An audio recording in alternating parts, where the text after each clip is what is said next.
Hello students, how are you all doing? And I hope जैसा कि मैं रोज religiously without any fail I start the day with a reminder that you should keep on looking at main syllabus. You should keep on solving your PYQs religiously, be it prelims and be it mains. That will give you a broader idea how to proceed ahead with your preparation, how to read your newspaper, which articles should be read in what depth, and how you should approach every article. Well, there's a good news. We have got the notification of 2024 UPSC Civil Services, and the good news is that the vacancies are quite a good number, and I hope you can take the benefit of extra, good number of vacancies which have been released for this year. So even if you start from today, you can do really well in this year of UPSC Civil Services Examination.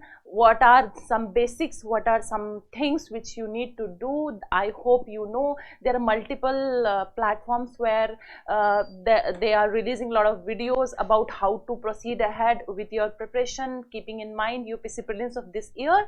I hope you're going through. If not, you can leave the comment below in the YouTube video of this session. We might schedule a session on how to approach your UPSC prelims 2024 and then mains, and then final stage, that is personality test of UPSC. So with this, let's begin our day with detailed discussion of the Hindu newspaper analysis. I welcome you all to DNA analysis of Tathastu-ICS. I'm Ruchi Singh presenting the discussion for today. There are 4 or 5 articles that we'll be taking in detail. The good thing, I will again remind you, we have been doing articles from previous few days, and today's articles again are in continuation few of the articles which we did in very much detail in our previous discussions, like World Economic Forum. When we were discussing an article of editorial page, World Economic Forum, there was a detailed article about women and women related issues, women reservation bill, how to bridge the gap of gender inequality, etc. So we had dealt in detail about World Economic Forum, etc. So there is an article which is in continuation of that. So let's now directly, there is nothing to read on page number 1. Let's go directly to editorial page.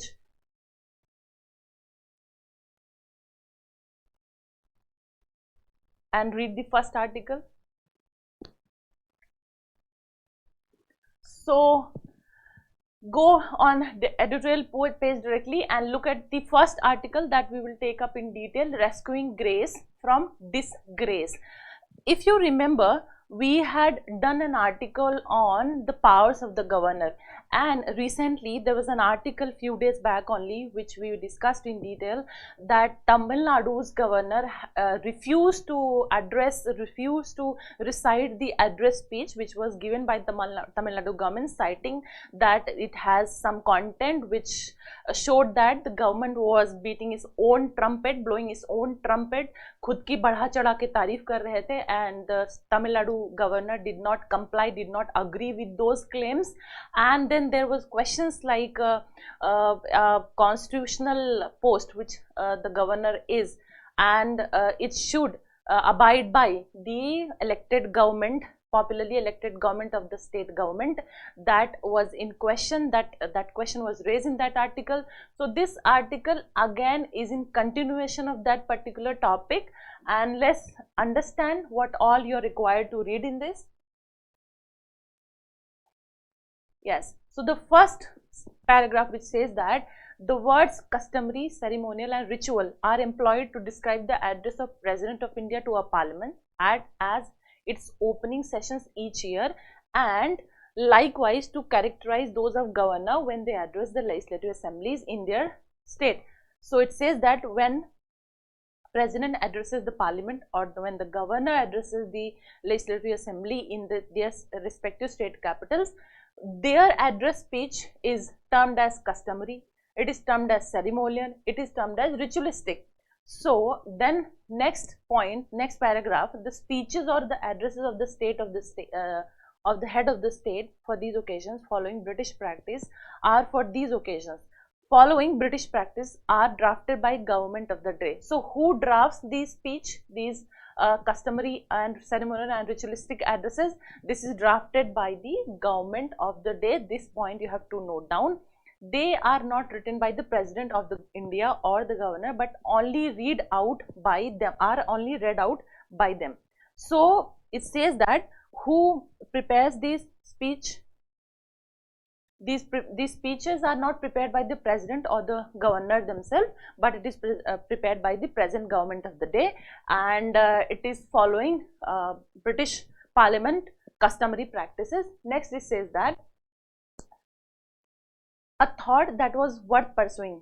R. Venkataraman, the President of India from 1987 to 1992, was fond of saying with this characteristic smile to staff, I was his joint secretary. The author is writing about that. When I am asked to read these addresses, I feel like saying Rashtrapati Bhavan and sitting down. Means, you know, he was so disinterested to read this customary and ritualistic speeches that he said that the President of India, the previous President of India, he said that I just wanted to stand up and say Rashtrapati Bhavan, that's it. So it was like sarcastic thing that he was least interested to read that customary speech. So in the next further in the article,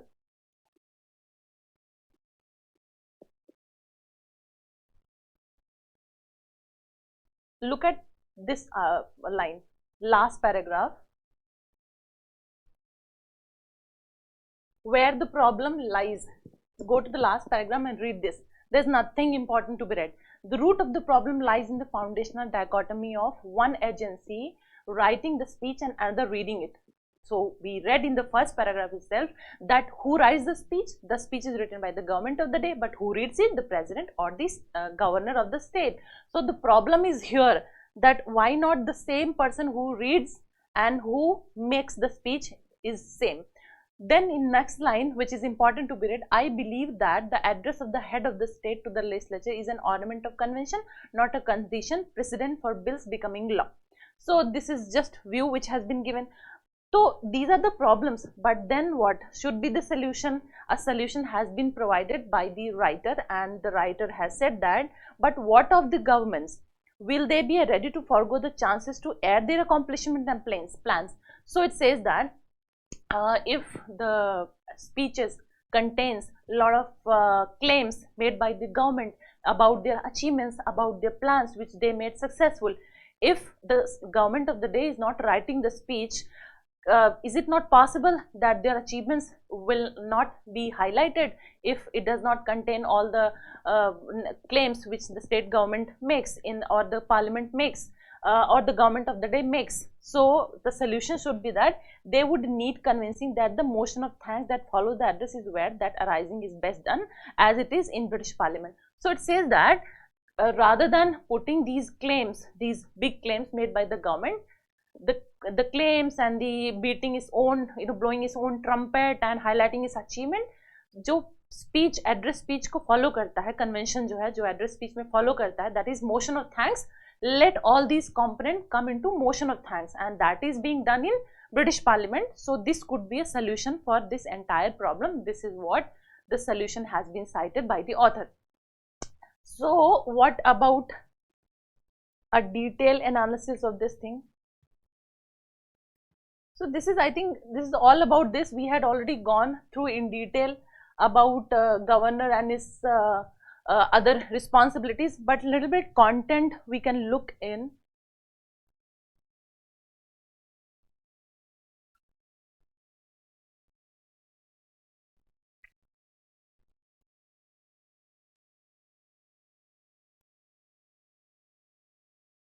Let's read a bit of constitutional background about this governor and the speech and the president, the speech provided by the president in the parliament. Let's have a look with respect to examination point of view, some significant points, like the constitution gives the president article 87. So which article is important for us? Article 87, and governor article 176. So 87, 176, the power to address a sitting of the legislature. So under which article president gives this address speech? Article 87. And under which article governor gives this speech? Article 176. Next, the special power is with regard to these two occasions. The first, the special power, first is to address the opening session, of a new legislature after general election. So this address speech is given two times. First is at the opening session of a new legislature after general election. The second is to address the first sitting of the legislature each year. So every year there will be a address speech, and then this is a custom that when a new government is formed, so for that also the governor, the president or the governor has to give this speech while opening session of the new legislature after every general election. Next point, commonly referred to as the president's or governor's address. So how do you name it? President's address or governor's address. They are constitutional requirement. They are just a constitutional requirement, and we have read the same in article also. These are requirements, these are ritualistic, these are not, you know, something important, the kind of terms which has been mentioned in the article also. A session of new or continuing.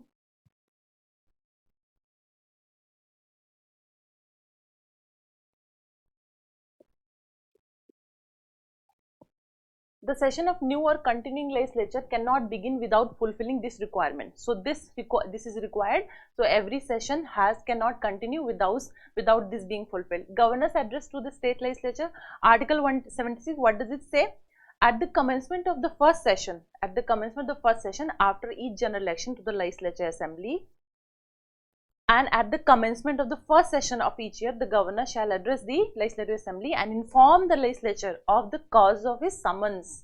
Alright, it will address the legislative assembly and it will inform the legislature of the cause of these summons. In the case of state having a legislative council, both houses assembled together. So in case of it has legislative council and legislative assembly, both it has to assemble together while governor gives the speech. The provision shall be made by the rules regulating the procedure of the house of either house for the allotment of time for discussion of the matters referred to such address. So this is a little bit about the constitutional articles in Indian Constitution related to governor's speech.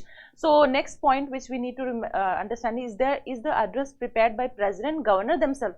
We saw that in the article itself, the governor or the president do not prepare this speech.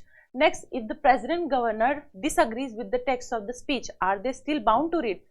So this is important. If the Tamil Nadu governor refused to read the speech, so is it a foundation that the governor has to read the speech prepared by the government of the day? Let's find the answer for this. The president or the governor cannot refuse. He cannot refuse to perform the constitutional duty of the delivering an address to the legislature. But there can be situations when they deviate from the text of the speech prepared by the government. So इस case में क्या होगा? So far there have been no instances of the president. There has been no instance of the president when president has refused to read this speech, but there has been instances where governor of the states has refused to read such speech. And for example, Tamil Nadu governor, recently the news.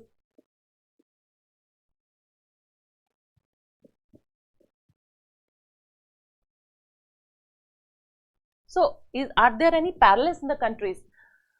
Let's look at the practices which had been followed in various other countries. This will help you to write a conclusive answer, a detailed answer. Similar provisions exist in the other democracies. For example, here the example of US has been taken. So United States, it is referred to as the State of the Union. In the United Kingdom, it is referred to as the Queen's Speech. So in United States, this which we call in our country, in India, this is called a President's Address or Governor's Address. In United States, it is called as State of the Union, and in the United Kingdom, it is called as Queen's Speech and is part of the ceremony to mark the formal start of the parliamentary year. The President's Address in India is mirrored on the British system. So President का address जो है, that is parallel with British system. During the framing of the Constitution, Dr. Ambedkar drew a similarity between President and the monarch under the English system. He said, this is the point of view of Dr. Ambedkar. He said that the President is the head of the state, but not of the executive. He represents the nation, but does not rule the nation. He is a symbol of the nation. His place in the administration is that of ceremonial device of a seal by which the nation's decisions are made known. So this is the governor or the president has to give this speech which has been prepared by the government of the day. So this is the final stance which you can take, citing Dr. Ambedkar's view as well, whereas you can also provide such instances where the governor of the state has denied to read such speeches provided by the government of the day of that particular state. So let's have a look at a question.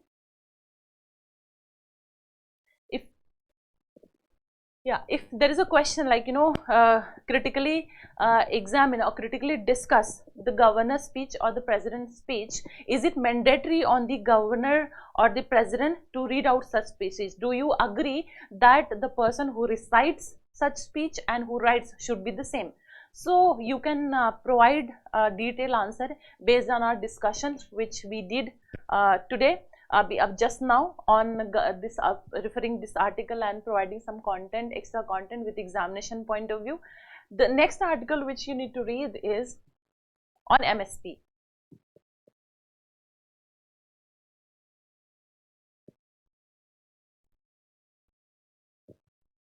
Yes, there is a farmer strike on the Delhi-Haryana border that is quite in the news. So you have to understand why they are protesting, what is the bone of contention, what is the issues, three, four issues which they have raised, what should be the solution, what is MSP, why they are demanding legalizing MSP, and why they are demanding increase for MSP for more crops, all these things, and what will be the benefits and advantages or disadvantages of legalizing MSP, etc. So in this through this article we will be taking up such issues in detail. So go on editorial page and read farming consensus.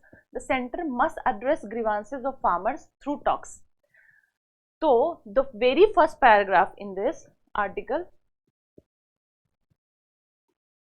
जो ये line है, look at this line. This line will give you answer to the question why farmers are protesting.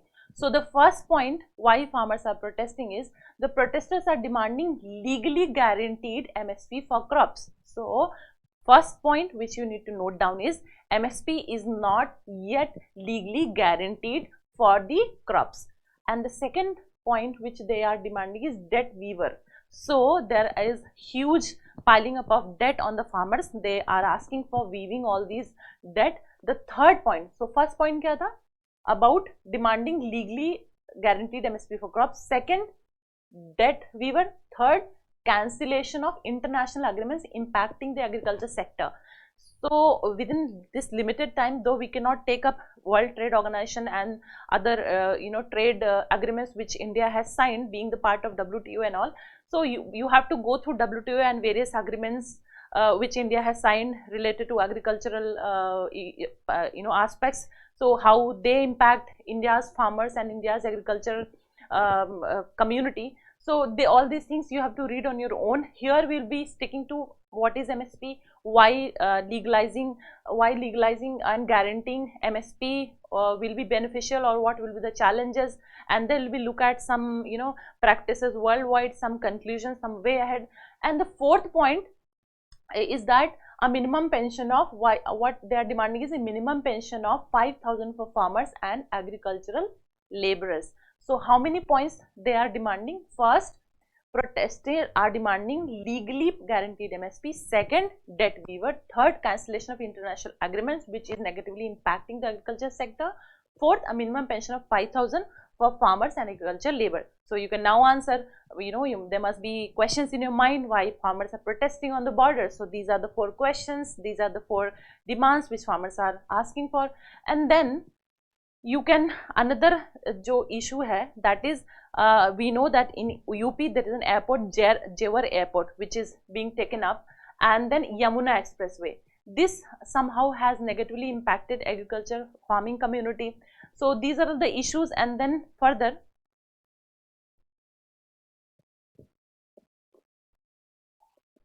look at this point,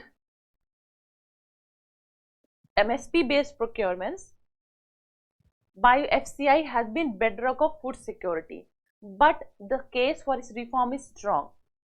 Surplus producer of gain have benefited from MSP scheme, but the scheme bypasses subsistence farmers, in poorer regions. Now this is talking about MSP, this line MSP, FCI, Food Corporation of India, how it is impacting the farmers and the subsistence farmers, the poor farmers or rich farmers, or the ones who are producing surplus produce. So all these things here it has been talked. This uneven geographical spread of procurement has also led to unsustainable farm practice in some areas. So जो procurement FCI करती है based on MSP is not even from one region to another. It is uneven. While farmers in the other regions of the country are always on the edge of penury, all this calls for revamping of public support for farming, which is essential for reasons that include national food security. So for when the farmers are happy, when farming community is happy, the general public is happy because they are producing better, because they are incentivized by the support from the government. So it is saying we have to have a relook at MSP and all other aspects which is negatively impacting farming community.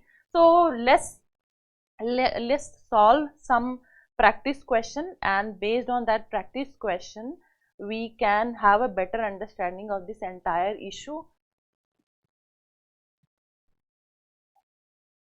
एक practice question आप लिखिए, critically evaluate the necessity and feasibility of legalizing minimum support price in India. So you have to give critical evaluation of legalizing MSP in India.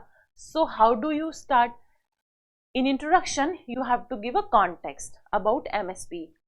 You might give, a lot of students might start with the definition of MSP, but do not start with definition. You might give an context and then give a definition in very brief, and then you can start deconstructing the idea, provide some advantages of legalizing MSP in India, and then some challenges, and you might give some case, some examples which gives a futuristic or some positive outlook for the future, and solution oriented conclusion you can provide.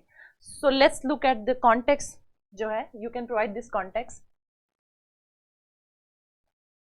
In recent events, farmers primarily from Punjab, Haryana and Uttar Pradesh initiated their Chalo Delhi march following an inconclusive meeting with the union government. So the farmers met with the union government, but their demands were not met. So it was inconclusive, and the farmers started Chalo Delhi movement.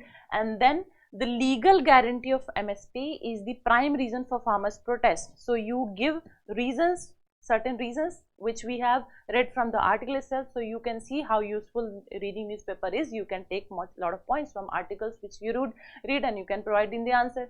So one reason you can provide, what is the reason for farmers protest, is minimum support price, legal guarantee for MSP. Apart from this, the farmers have also demanded. So whatever we read in this article you can mention. And the one thing which I have added is, which is not given in the newspaper, is Swaminathan Commission's recommendation. The farmers are accepting that implement Swaminathan Commission's recommendation, that came in 2006, as well as farm debt waiver. So even if you do not remember this commission's name, you can remember 4 or 5 points which we read from the article. What all are the questions in demand which farmers are demanding? It has been mentioned in the article itself. So you can mention from there. Then you can, as I said, you can mention what is MSP. In next line you can mention about MSP.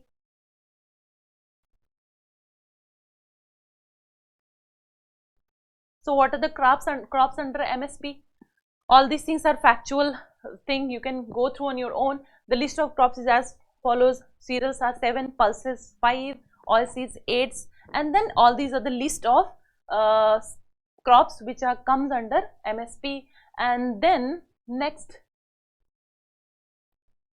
which you need to write in your answer, is the key challenges in legalizing MSP. There are challenges in legalizing MSP. There are advantages in legalizing MSP. So as per the question, you have to write the advantages, the benefits of legalizing MSP, and then you have to mention the challenges which might occur when MSP is legally guaranteed. So there will be financial burden on the exchequer, financial burden, then disincentive for the investment.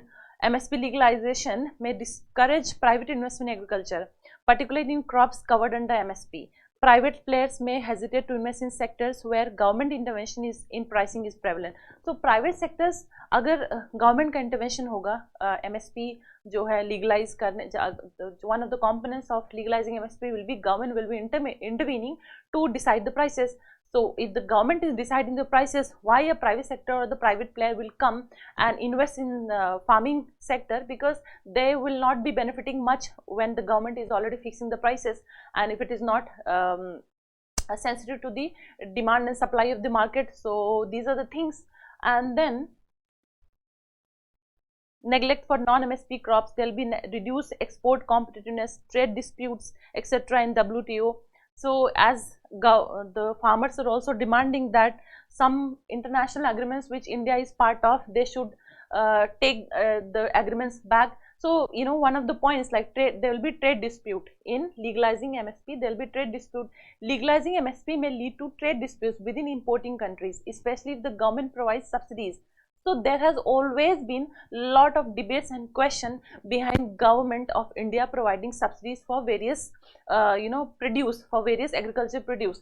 So this is already in question. There is already a lot of debate surrounding it. When the MSP will be further legally made, legally guaranteed, this kind of questions, this kind of debate will further accentuate. Next is or other forms of support to maintain MSP. Such disputes can result in retaliatory measures from outside the country, tariffs or trade barriers affecting export volumes and market access. With a legally guaranteed higher MSP, India will face stiffer opposition at WTO, World Trade Organization. As I mentioned while we were reading the articles, please go through various points which are there in WTO related to agriculture sector. What should be the way forward then? You have to write a way forward. Balanced agriculture pricing policy. There should be a balanced agricultural pricing policy, and then there will be enforcement of, there should be enforcement of Swaminathan committee recommendation, which even the farmers are asking for. You can mention it in conclusion.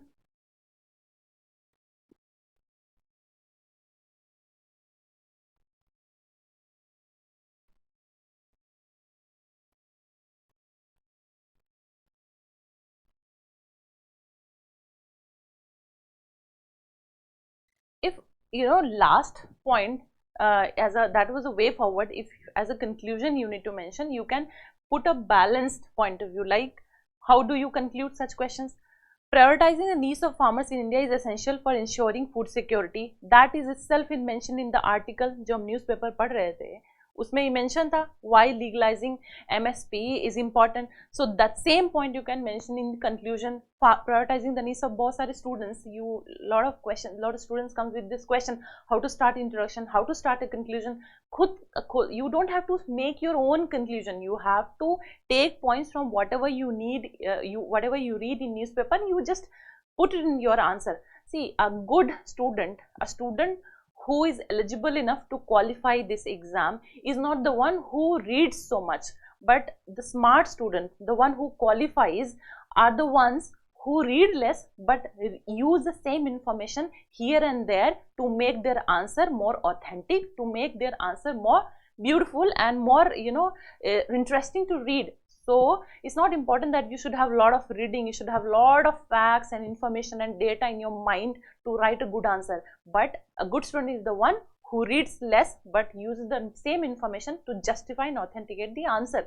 So the same thing which we read in the article, through this PPT which I'm showing is, we are just deconstructing. We are just deconstructing the same article which we read in the newspaper. The same practice you have to read for every other article which you read, and how to use those further points, use those content which you get in your newspaper. So वही same जो newspaper में हमने पढ़ा, we have mentioned in the conclusion, like prioritizing the needs of farmers in India is essential for ensuring food security, stimulating economic growth and fostering social equity in India.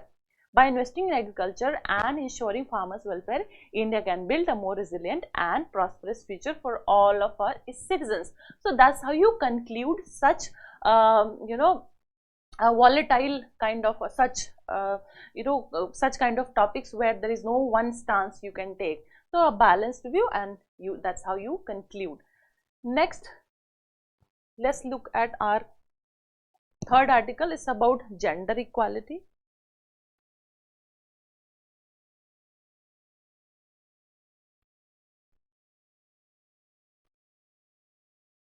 Yes, yesterday or day before yesterday, we read an article on World Economic Forum, and we read that India has taken many initiatives at World Economic Forum where it is trying to bridge the gap of gender inequality and improve the condition of women in the country and improve women labor force participation rate, health and economic security and everything. So, in continuation of that article, if you have read that, your life will become easier while you're reading this article. This article is centered around the question whether women should be given menstrual paid leave for menstruation women. So, centering this idea, it has mentioned, like, you know, जैसे अभी second paragraph में ही इसमें mention है that, you know, there was at World Economic Forum, and in even it has mentioned about World Economic Forum's Global Gender Gap report also. And then actually the author, the central idea about the author is that whoever has written this article says that this demand that there should be a paid leave for menstruation women, the author denies, or author is not in favor of such practice, such initiative. So with that idea, that the viewpoint in the center, the writer has tried to put some facts and data showing that this might go against women, against gender equality.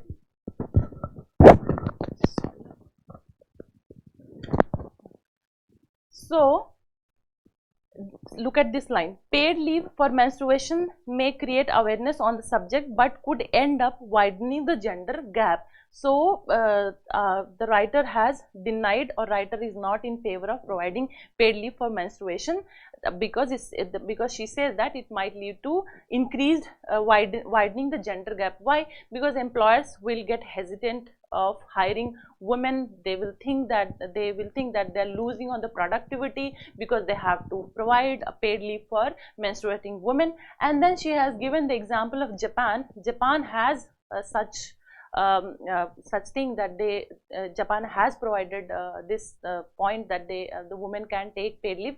But in the article, the writer also mentioned that though the provision is there, but this goes unused. Women do not take such provisions, benefit of such provision. They do not use this provision, and also said that Japan, despite such provision in practice, do not have good indicator about gender equality.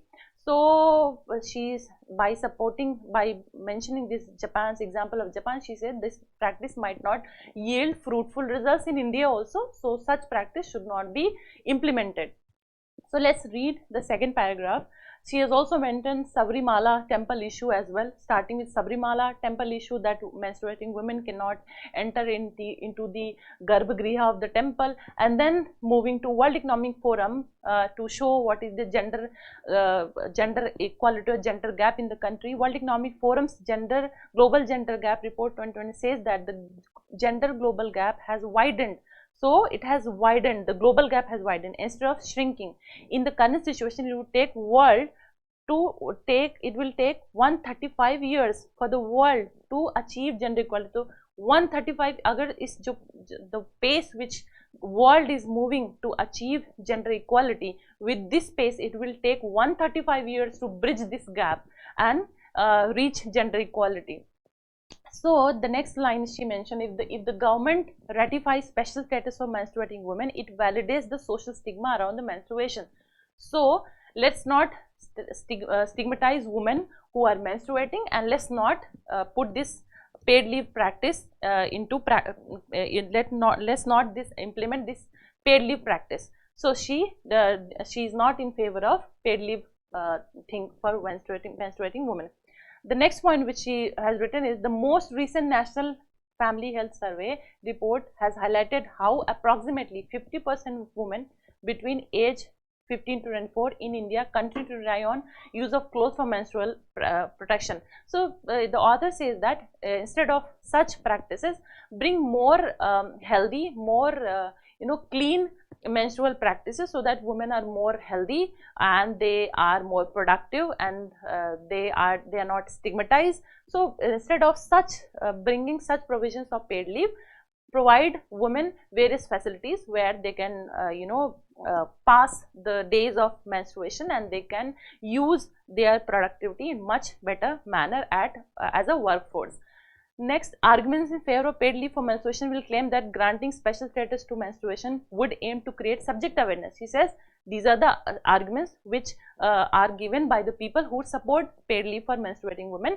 But then, as I mentioned, she has given a case of Japan. She says that despite such provision, the women are not using such paid leaves, and despite such provision, Japan do not have good indicator about gender equality. And next point which you need to mention is, which you need to raise it, that she has given some points about how even let's see that we do implement paid leave for menstruating women, then what will be the problems in implementation?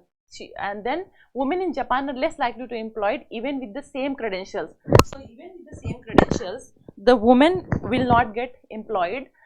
The first thing, they will face discriminatory practices in employment also. The second point, who is to say when such leaves will be taken rightfully and when they would be misused? So like while implementing, how will you know which woman is menstruating or which is not? So she alarming such questions, she has given some instances where women have stripped to check whether they are menstruating, and example is that, and she is fearing, the author is fearing that if such paid leave for menstruation is put into implementation, such cases might arise more, that women will be checked whether they are menstruating or not and why they are claiming the paid leave.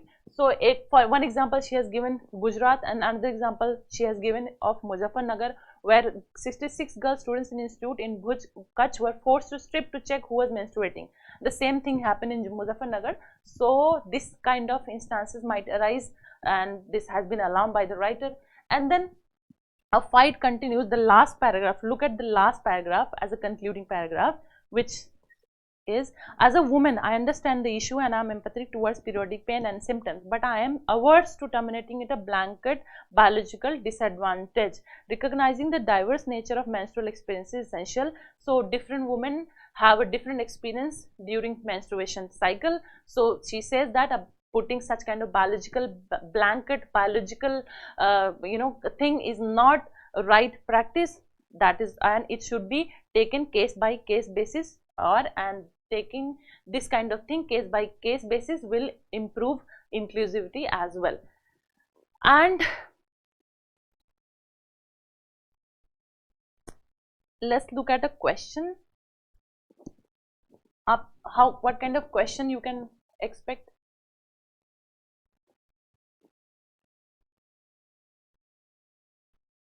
Yes. Discuss the need for menstrual leave policies. Highlight the global practices around menstrual leave policies. So in the article, one global practice of Japan has been mentioned. Through this content in detail, I have mentioned some more international practices with respect to menstruation. So the first part of the question is, discuss the need for menstrual leave policies, highlight the global practices around the menstrual leave.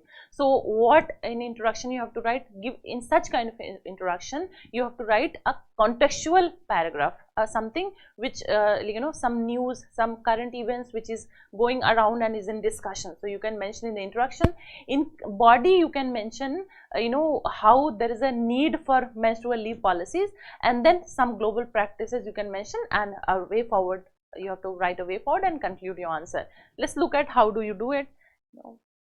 In contextual introduction you can mention the ongoing debate which is going on, and then you can start with Sabrimala practice, and then you can mention there is a debate of providing paid leave for women, for menstruating women, and then this is a kind of blanket biological point which is not inclusive enough, and then start giving your global practices. Like here I have mentioned Spain, And then Japan, we have already read. Let's read about Spain practice. Spain recently became the first European country to grant paid menstrual leave to workers. So this is in favor of paid menstrual leave. Japan, this is kind of negative. You can put in arguments against paid leave practices.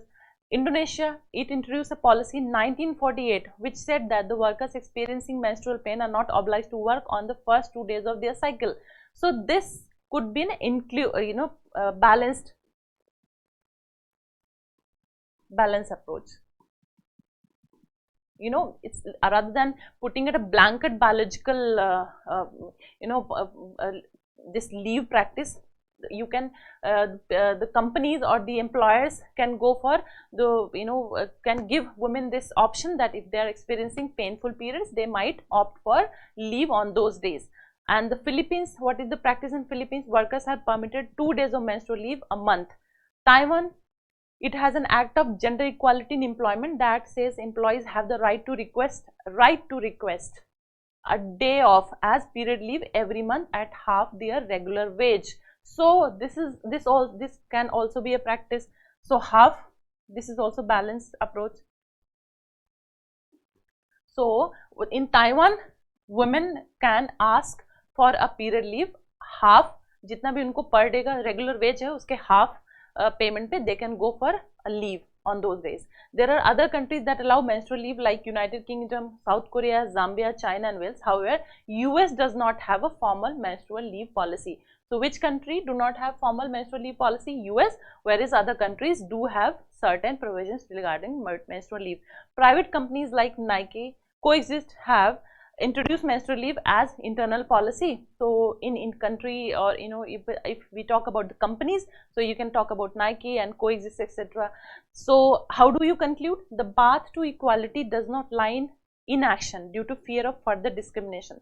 So जैसा कि article में the author mentioned that instances of women being stripped to check whether they are menstruating, for example in Gujarat, has happened. So Muzaffarnagar has happened. The same might happen if such kind of provision is implemented.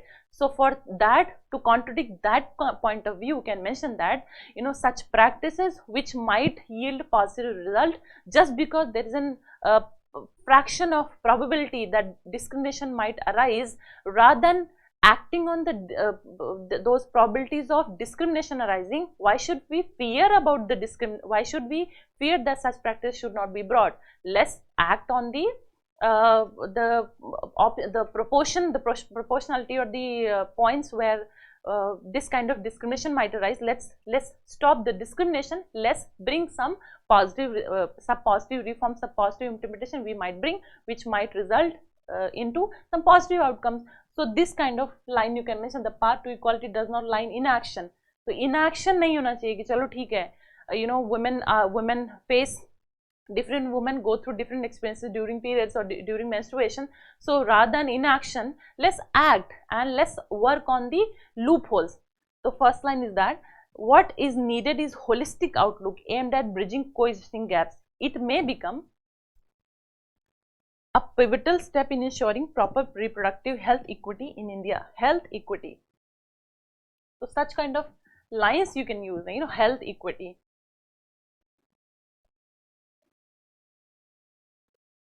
Health equity. Equity in terms of health, reproductive health equity. So these kinds of, this is very good concluding points you can use, So rather than not acting, let's take some action and work on the probabilities where such discriminatory practices might arise, like which author has mentioned about Gujarat practice, etc. So this is it about today's discussion of the Hindu newspaper analysis. I hope you enjoyed the session. Go through the content and go through the questions. Try to think and bring your own points which you might be reading from various sources, and try to practice some questions based on the line of the question which I have provided. And yes, keep reading. Be ready for your prelims. The good news is that good vacancies has come up for this year. With that motivation, keep doing your part, which is daily reading, daily newspaper reading, daily solving of PYQs. And if you have any question, you can always drop in comments. See you tomorrow in tomorrow's DNA analysis. All the best and Tathastu.